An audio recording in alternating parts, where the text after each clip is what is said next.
I want to catch the Pacers because they gave the Cavs everything they could handle, right? They outscored the Cavs by 40 points across the series. Here is what Pacers president of basketball operations, Kevin Pritchard, tweeted out yesterday.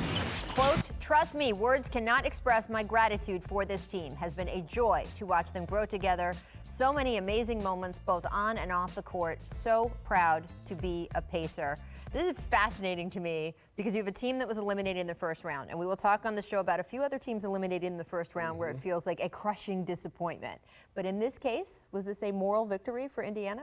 Without a doubt. Before the season, I didn't even have Indiana in the playoff radar. Right. I mean, it just looked like once they got rid of Paul George, we're rebuilding. They got Sabonis. They got Oladipo, which became an all-star. Sabonis looked like he's one of the better 6 men or possibly starters in the league.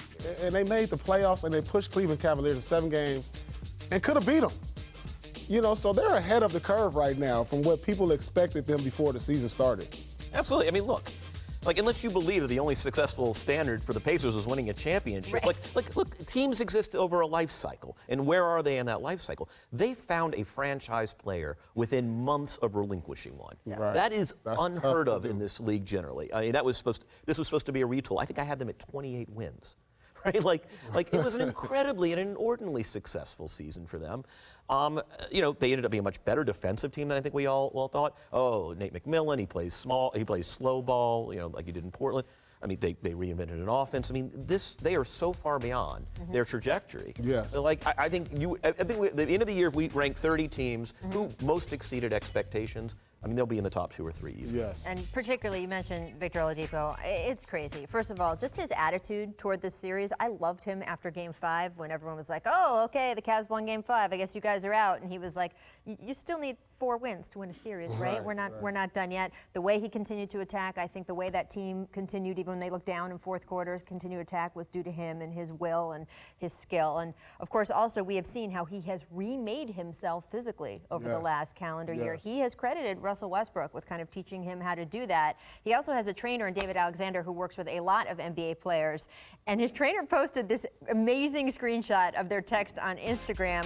Oladipo apparently reached out to him about getting back to work. Spell his name right. Well, he did mention that in the post. He said that when he first put Vic's name in his phone, he transposed it, and then as kind of an inside joke, he's kept it that way ever since. But this was a text to him like 3 minutes, basically, after he got back to the locker room. He ain't working the copy desk. Let's give the guy a break, all right? Like, okay. You know, I feel that because as a young player, when I had just got that first taste of success, my first playoff series, it was like once it ended, it was like, oh, man, I want more. I was in the gym the next day, so I understand what he's saying.